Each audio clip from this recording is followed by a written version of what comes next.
Ассалаумағалейкум ағайын, қалайсыздар? Бізде қырда мал көбейіп жатыр, сол үшін қойлардың бәрін жасыл краскаменен бояп тастадым, белгі болып. Негізі біздің ауылда мал өте көп. Және мен жайылымда да малдар жайылып көбейіп жатыр уже. Бізден полядан шығып жатыр. Қосылған жағдайда бөліп алуға ыңғайлы болсын деп крас жағып тастадым. Жап-жасыл қылып. Алдын қызыл крас жағатын тұғым. Ана дұрыстап көрінбейді де ол, сосын жасыл крастан жағып тастайыншы деп жағып тастадым.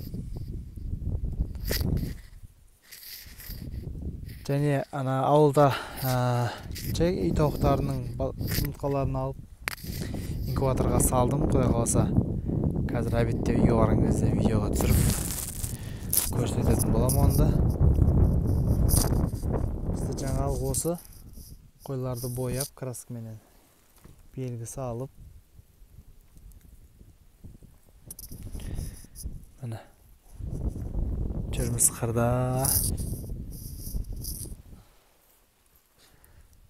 Сіздерде не жаңалық болып отыр? Жайылымдарыңыз не болып отыр? От қашты уже. Білмеймін, келесіден бастап шөп береміз ба? Не болатын? Біздің жерде вообще от жоқ. Қойлар бірдеңелер теріп жеп жатыр.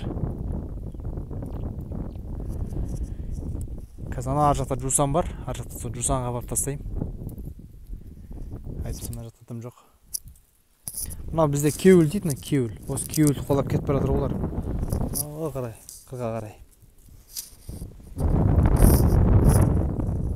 Мына ағайын, біздегі бар жаңалық осы әзірге. Байланысты сау жан бауырларыңыз. Күндеріңіз жақсы өтсін.